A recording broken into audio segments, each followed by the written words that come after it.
everybody. Welcome to my live Q&A.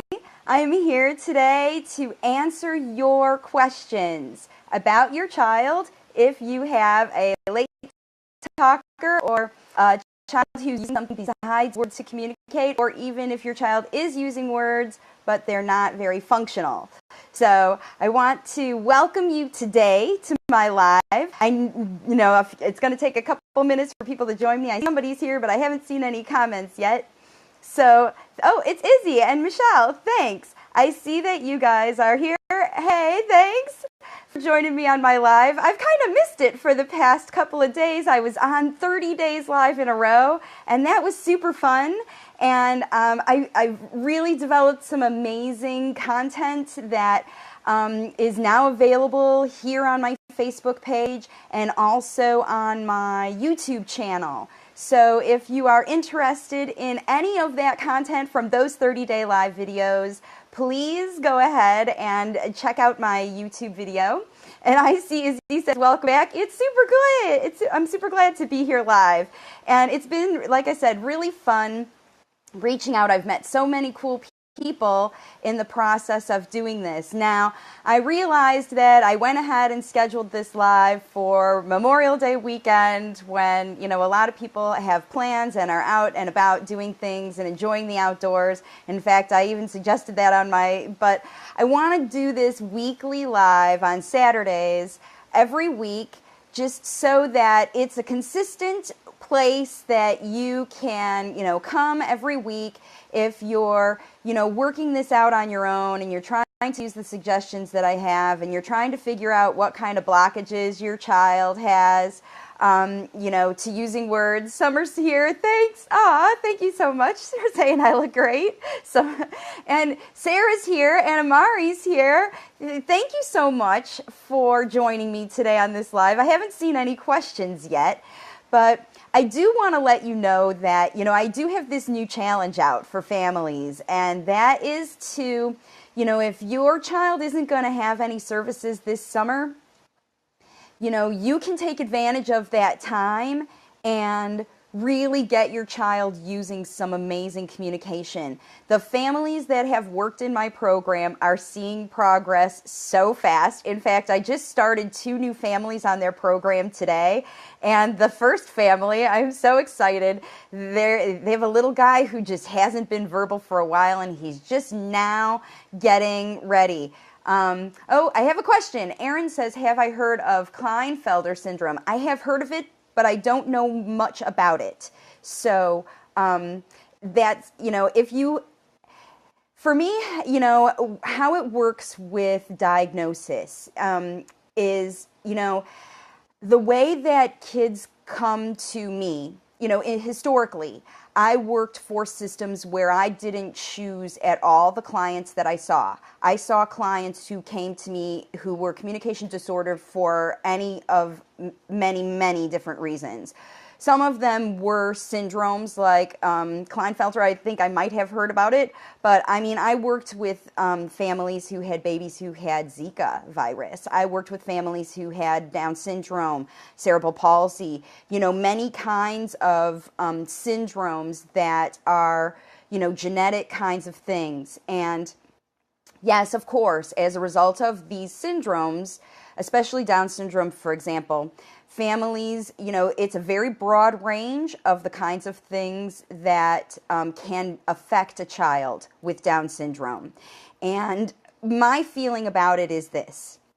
If your child is communication delayed for whatever reason, it's XXY chromosomes. So we're talking about chromosomal differences, okay, Erin says. And when I look at a child who, like I said, came to me, I didn't have a choice about, whether they had good cognition or not. My job, and it historically has been to, and is now, to help parents facilitate language in their best possible way for their kids with the best possible skills that they have. And I see Jenna's here, and Christy's here, and Samita's here. I don't see very many more language facilitation questions. If any of you gals have questions about your child, go ahead and type them in the comments so that I can get to them. I'll scroll through and find them as they pop up.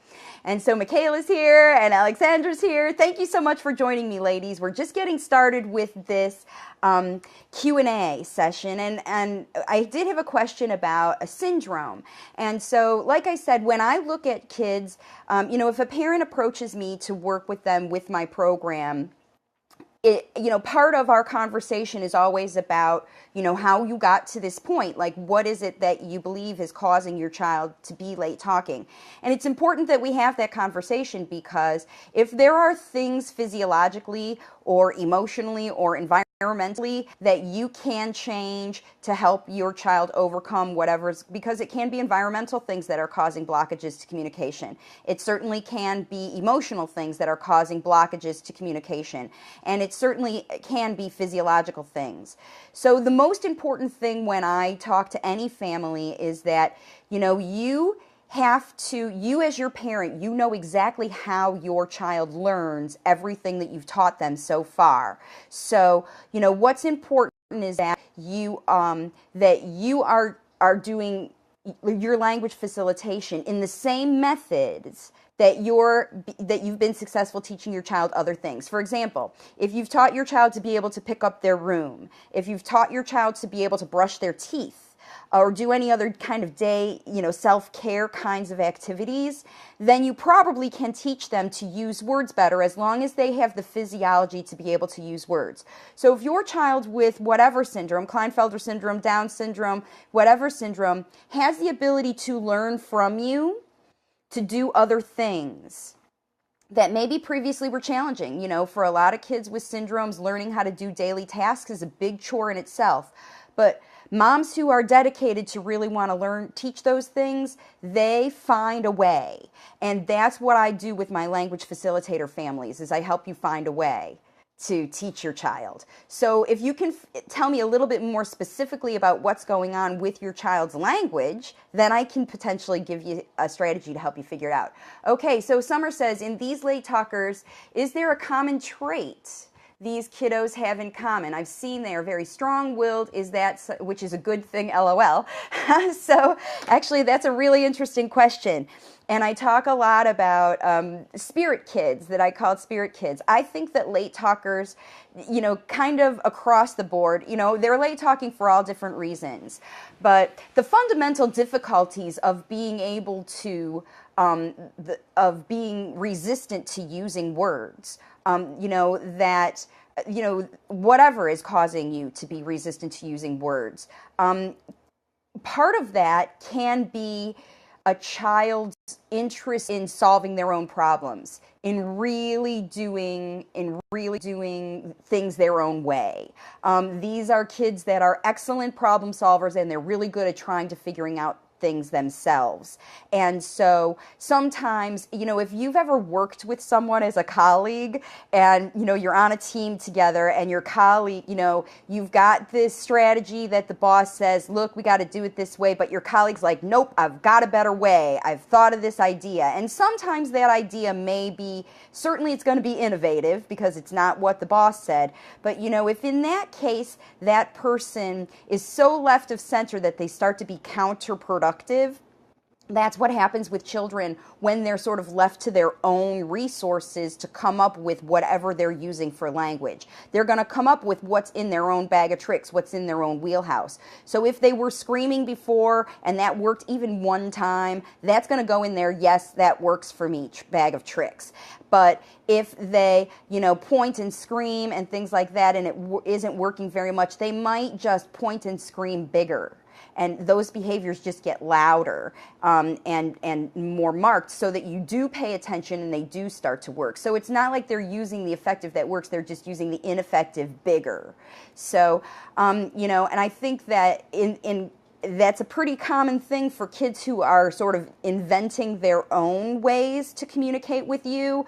They are often very strong-willed because those ways are, like I said, it's kind of my way or the highway. And that's a blockage, actually. If you're not willing to learn the strategies that actually do work for you, that's where if it isn't fun comes into play. And literally, you as a parent need to make those challenging things more fun, so that that your child is able to do it. And in your workspace, if you have a colleague who isn't on board with the program, you know, if you try at the program and have a little success with the program, then that might bring the other person on board. Oh, okay, I see it does work. Your way, the boss's way, the way that's been proven to work before. If I try that, you know, and if you can make it fun for them to try at it and then they see success with the new way, then you're really gonna, you know, be able to do that. But, you know, that innovative problem-solving willingness to invent and be creative and come up with your own way of doing things is a very good thing. So you're right.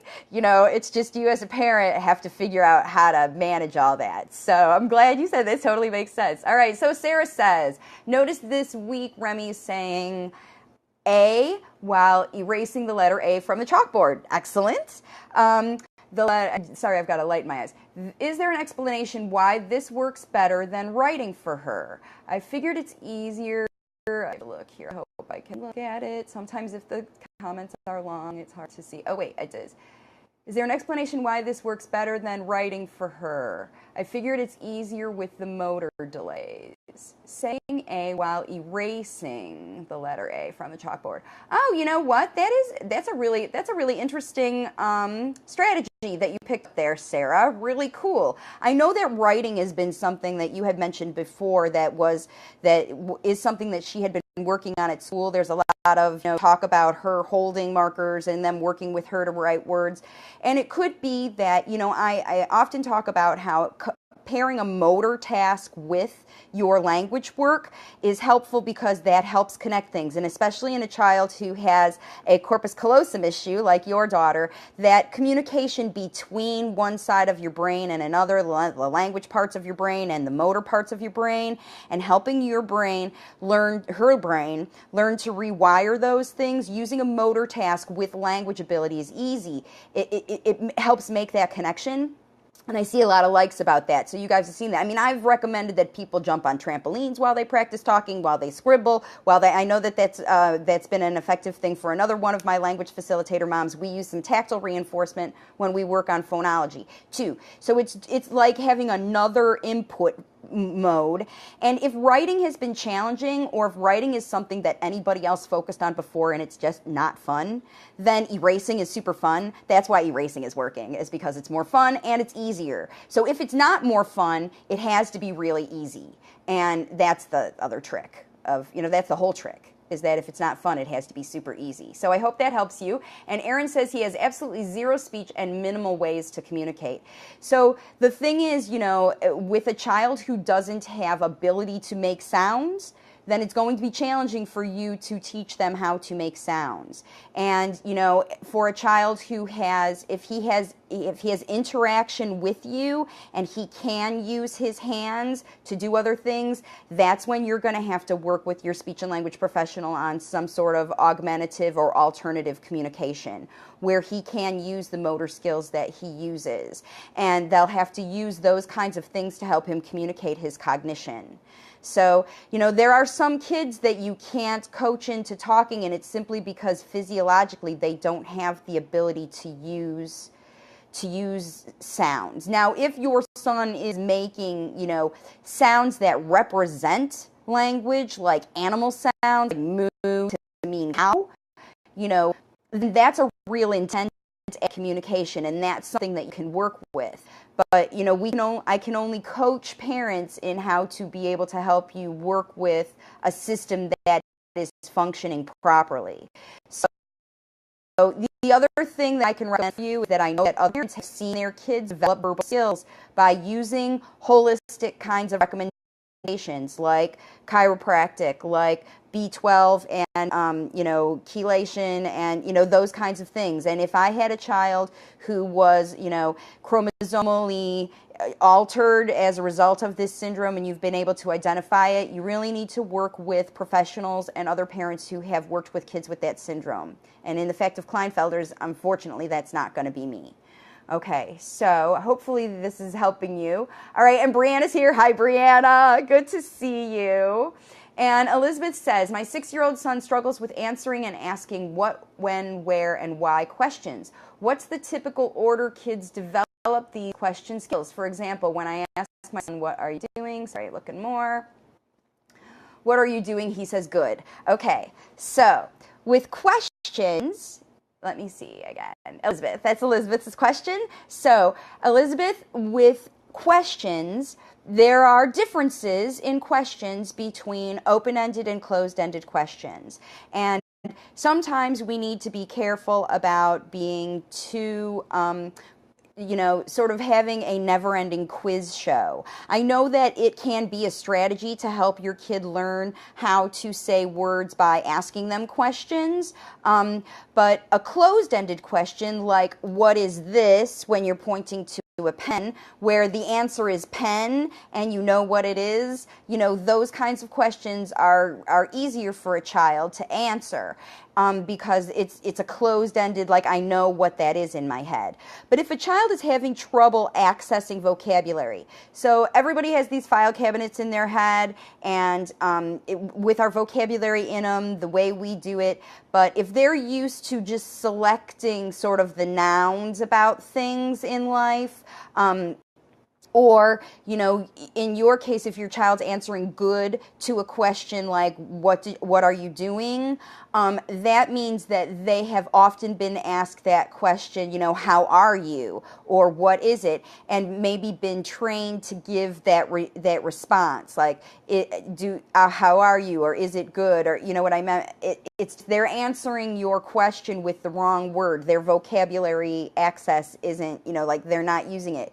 So that means it's too hard, okay? So think about if you're in school and your teacher is teaching you a math problem, and it's a complicated math problem, and they've gone through the whole thing, and then they call you up to the board and they say, guess what? It's your turn now. You're going to do the math problem. That's like freak you out kind of quiz show, put you on the spot. Maybe I wasn't paying attention and I got a text from my girlfriend during class. I mean, that kind of stuff. And then what happens is when you go to the front of the class, you're not really prepared to, you're thinking in your head, and it's going to take you longer. Now, a good teacher is going to stand over your shoulder and say, what do you do first? And you're going to do that, and they're going to go, what do you do next? And you're going to be able to say, I don't know what I do next, and they're going to help you. So if your child doesn't know the answer to your question, if they don't give you the answer that you're looking for, it's because they don't know. They can't access the answer. And you're asking a question that's too hard, like they've got it wrong on the math quiz, okay? So what you need to do is shift the questions that you're asking your child to you absolutely know that they can get that question correct. And then when they do answer it correct, then you can structure it into a language, a phrase that might have the answer. So if your child's case, they are coloring and you say, what are you doing? Or what are you coloring? And they say, good. You say, oh, I see it looks like a donkey. Is it a donkey? You can always guess. And then when they confirm it, you give them the correct answer. And then you're telling them the phrase to say instead of just asking them to come up with it on their own, because their file cabinets are stuck. Like they can't access it right away. So that's kind of, what you're going to do. Hope that works and you get it, Elizabeth. So the typical order kids develop these question skills, like I said, it's going to be closed-ended. What is it? Questions. What is it? And then where, is going to be hard. Over there, over here. The more abstract the concept is, the more if you can see it and it's right there, then that's going to be an easy question to ask. But a more challenging question is going to be, the most challenging is like, I wonder what cows eat. Where you have to think about it somewhere else, or what did you do at school today? Those kinds of questions are simply too difficult for children to do. And if you continue to ask them questions that are too difficult, they'll shut you down. So, if your child isn't able to answer the questions, you need to simplify it. You need to move back to something you can see, something you can show them, something you can give them the answer for. So if you ask a question and your child doesn't know the answer, or they give you the wrong answer, go ahead and give them the right answer. And then they'll know the next time you ask that question what the right answer is, just like the teacher does with the math question. Okay, I hope that helps, Elizabeth. And then Summer says that totally makes sense. Yes, about the kids who have. And Erin says his current speech therapist has started him with PECS. Do you think it's a helpful gateway to start talking, or will it make him more resistant to it because he has that means to communicate? Okay. So, Erin, now things are peaking up. So, if your child, here's how I feel about PECS, okay? I'm going to pull out my imaginary soapbox and I'm going to stand on it. I've had lots of training with PECS and worked in programs where they taught me this is how we're going to teach all of the kids in this school district to use communication. We all use PECS here now. And I said, well, all right, if that's how I have to do it to work here, that's how I have to do it. And that's how I learned about PECS. And so what happened was I started using the program, and every child was at a different level.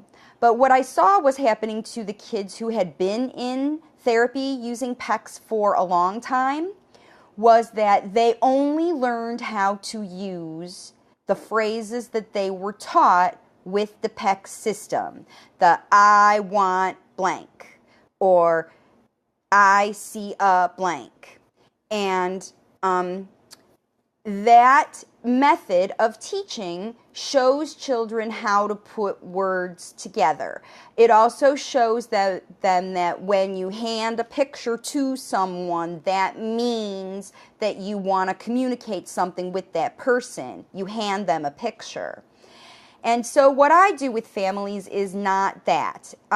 It doesn't make sense for me for you to teach your child to hand someone a picture at all, because unless they're going to be using pictures forever, you know, a child who's never going to be verbal, a child who cannot make sounds and words in their mouth, then you're teaching them to use a picture as an alternative to using words.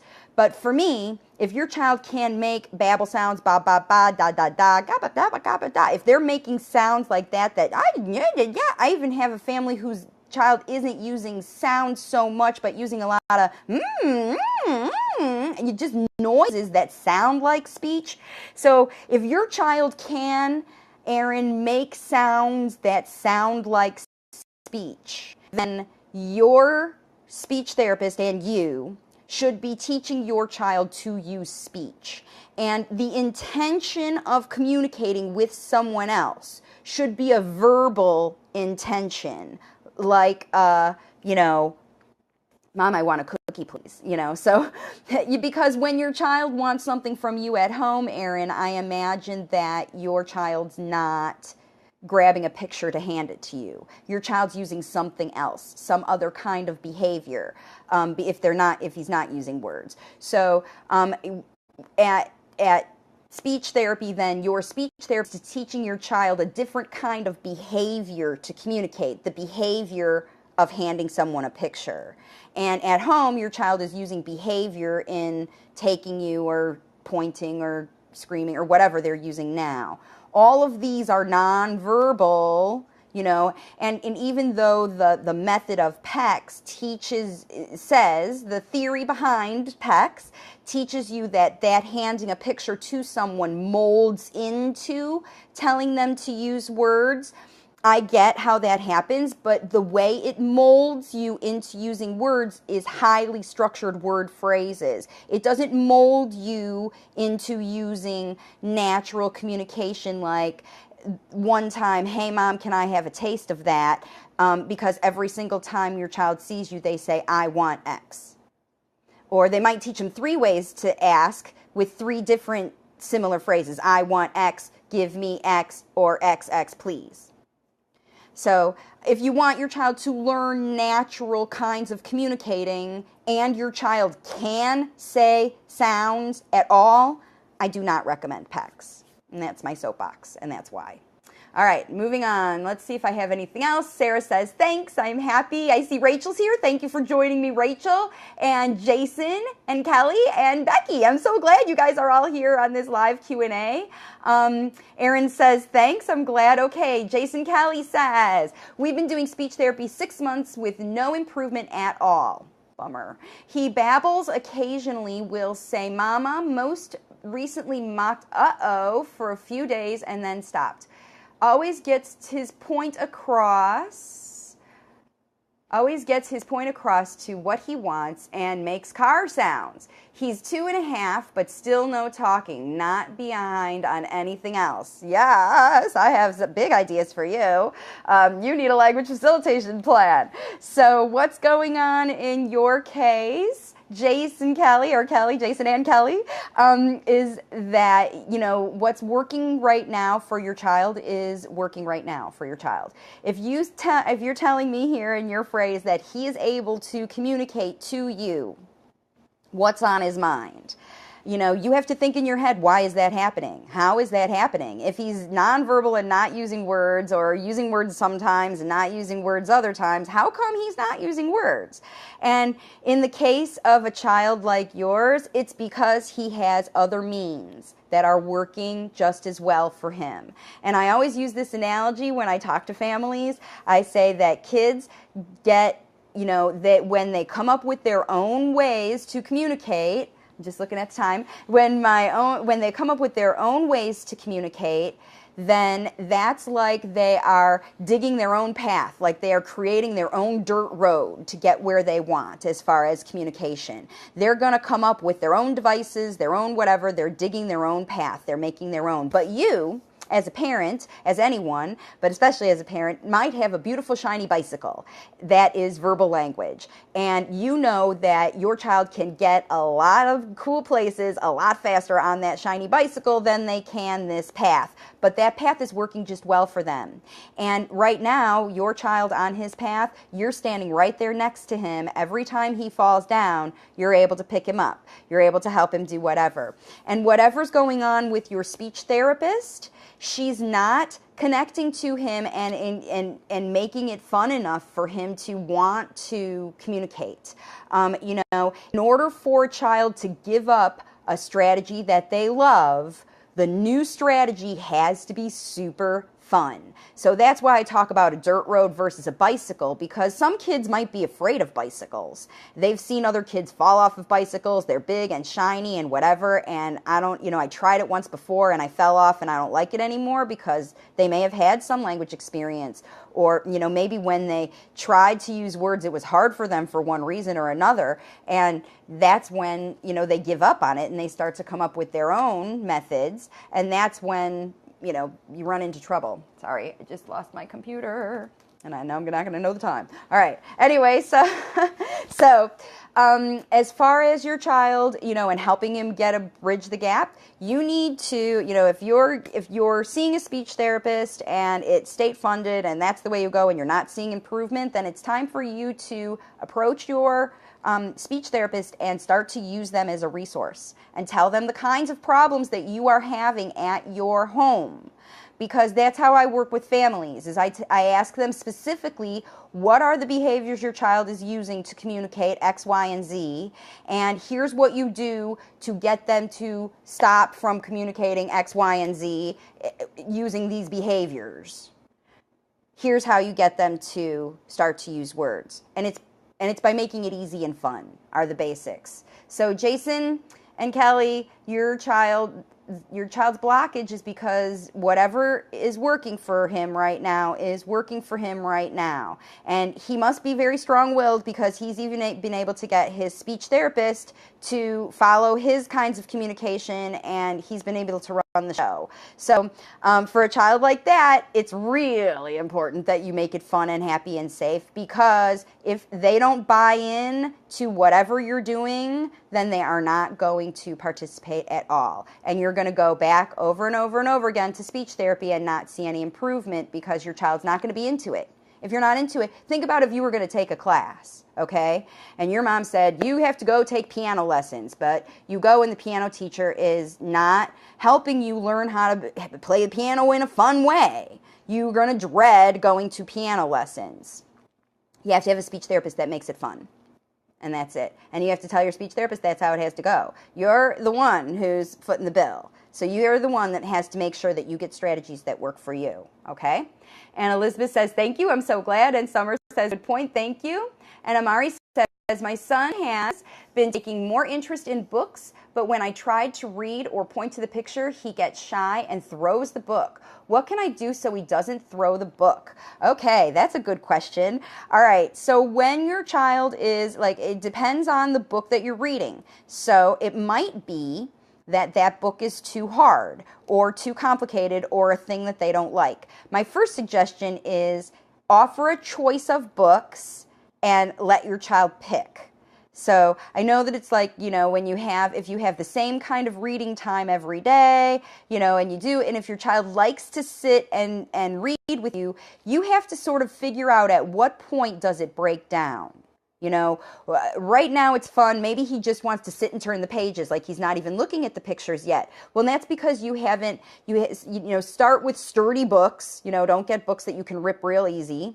And start with things that are super interesting and fun with him, where you can look at one thing on a page. And instead of just starting from, reading the whole story, go ahead and just talk about the pictures first. And engage him in some interaction while you're reading the book. So you say things like, let's turn the page. First of all, you're letting him know, let's turn the page. So we're turning the page together. Wow, every new page in a book is the opportunity for a new, exciting, what's on this page, a surprise. You never know what it's going to be. What's the next picture going to say? That's why people enjoy reading books. That's why they call them page turners, is because you just can't wait to see what's on the next page. When you read books with your child, you have to get it that good. That book has to be a page turner. And if it's not, you have to make it super fun. So while you're looking at those things, if he wants to throw the book, and if he does, the first time he does, you have to let him know that that's not cool. I mean, wow. Ooh, that must not be fun. I mean, let him know you acknowledge your feelings. Like, what is it? If you think it's cute to throw books, I have to let you know that it's not cute to throw books. That's not a funny thing at all. And if you throw books because you're frustrated, then I have to know why you're frustrated. What made you frustrated enough to throw a book? We love our books. Why are we throwing books? So I think in that case, whenever I see or hear about a behavior of a child pushing something away or throwing something out of their way, that means that they're frustrated with it. I mean, it's just like if you were trying to knit and you couldn't figure out how to knit, you'd want to go, I just don't want to deal with this anymore. And that's what that behavior represents usually, is I've had it, I can't do it, you're doing it wrong, whatever. I don't like it, I'm out. And that's what that means. So you have to try to preempt that from the future. Well, this has to be a lot more fun so that I don't get the book thrown anymore. And that's how you're going to overcome that one. All right, so... And Summer says, yes, when we tried using pictures, Violet regressed a lot. It took her forever to figure that out because somebody was trying to teach her. In her case, her daughter couldn't be understood. She wasn't using words. It was a lot, whatever she was communicating wouldn't. And that right away they went to using pictures, which, if of anybody, Summer's little girl wants to be a talker. She is, so verbal. Her problem is that nobody could understand her for the longest time. And now that she's being understood, that's what I told Violet. I said, be careful what you wish for. She is a chatterbox. And that's the thing. Like, if someone is innately a chatterbox like me, an introverted person is going to pick up on those pictures and go, yay, here's a reason I don't have to use words, and I'm going to continue to use these pictures like nothing. And then they're never going to develop words because you're giving them an alternative. Okay? So that's the other danger about using pictures. That's one of the things that you really have to work out for. And Erin says, thank you so much. That's been my concern with PECS. I'll have a chat about options with his therapist. Good job, Erin. Good.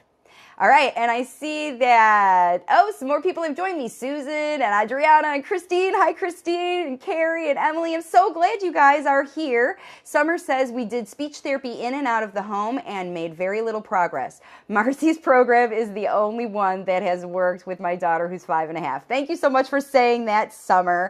I appreciate your input. Summer has done some amazing work. Last summer, I'm going to tell you this. Last summer, when I was working in the community still, I worked with a little boy who was at a daycare. And his parents sent me, he was in danger of being kicked out of that daycare because of his speech intelligibility. He had words. When I first started working with him, he had words, but not very many. And then he started to develop speech, but it was completely unintelligible. And his parents this was a very expensive private daycare they were in, and his parents had said, if you don't get his speech fixed, we're not going to be able to keep him here at this school because he's not keeping up academically because he was so difficult to be understood. So what I did was, his parents said, we're desperate, we need something to do, and I was working in the community then, so I went to the daycare to see him, and I saw him 3 days a week for an hour, and we worked on phonological work. And I used the same techniques with that little boy that I gave to Summer. And Summer, it took me all summer, 3 months, to get him to do the kind of improvement that Summer has seen with her little girl using those same techniques in less than a month. Better progress, actually. Better progress. Because not only is her intelligibility improved because of the speech issues, but her overall language is phenomenal. Isn't that right, Summer? Yeah. So, like I said, that alone, when I saw Summer's progress alone, I was so excited to talk about, that's, what motivated me to take her on as a client was I was like, look, if I got this little guy to do it over the course of a summer, this mom should be able to do it a little more quickly than that. A little more, like 3 times as fast. So, and with better progress. So, and Jason McKelly say thanks, and Amari says thanks, and I don't see any more questions on here right now. And and I see a lot of people are watching. Thank you so much for joining me today. If anybody else has a question, I'll tell you what. I'll be back next week. I'm going to do this every Saturday at 12 noon Eastern. And I see all the likes and loves. Thank you so much for joining me today. And, if you are new to seeing me, if this is the first video that you've watched, you're new on my page, there are 30 videos, if you scroll below this, to help you understand that you are the best language facilitator for your child. And all these beautiful hearts and loves that are coming across the screen are making me so happy because it's been my goal to help parents become language facilitators for their kids. And I know that not every speech therapist out there works like this. And I know that parents need resources. And so that's what this is all about, is about empowering you to really help your kids learn how to use real language super fast, faster than I've ever been able to see in any other family ever. And Summer is a wonderful example. I'm so glad you joined me here on my live. And I actually have an interview with Summer in one of my videos that you'll be able to see. All the videos are also on my YouTube channel, so you can go over there and see them too. So join me every week here live and, bring your questions, and we'll talk more about, ways that you can get going. And if you want to see super fast progress like Summer and get your child, using words before the next school starts. Summer's able to look at a beautiful Christian school that she has in mind for her daughter, and that was kind of their situation. Was they said, her academics are excellent, but her speech really needed help. And Summer is going to help her daughter be so successful at school this fall because she's worked with this program so well just in the past, just even this spring. I can't imagine all the wonderful stuff they do as they explore their summer. And you can do the same. Just contact me, send me a private message, and we can set up a strategy session to get you started in the program and get you doing it too. So it says it's 2:30 here, so might not see me too much. Oh, okay, I know it's late. Well, Erin, if you're interested in getting started with the program, go ahead and send me a private message. We can get you started and you can be in my course. All right. Thanks so much for joining me, everybody. I see Elma's here. The replay is going to be here. So if this video was helpful for you, or, I was able to help you, please go ahead and share it on your page if I answered a question for you, so that you can let other people know that I'm able to do this for your friends and neighbors and anybody else on your Facebook feed who might need help as far as, getting them back on track for language and helping your child learn to use words naturally. So I've got a boogie boogie off here because I have a strategy session with a new family and I'm just getting ready to get them going and signed up in my program. So I hope to talk to you soon, and I know I'll be on my page every week. You can go ahead and follow me here because in addition to my weekly Q&As, you'll also see me come live talking about, in fact, I've got a topic I really want to talk about tomorrow. I might do a live just for fun, and bring you more topics all the time to keep you on your language facilitation journey. Thanks again for joining me today. Mwah! And you can catch the replay. I'll talk to you later next week. Bye.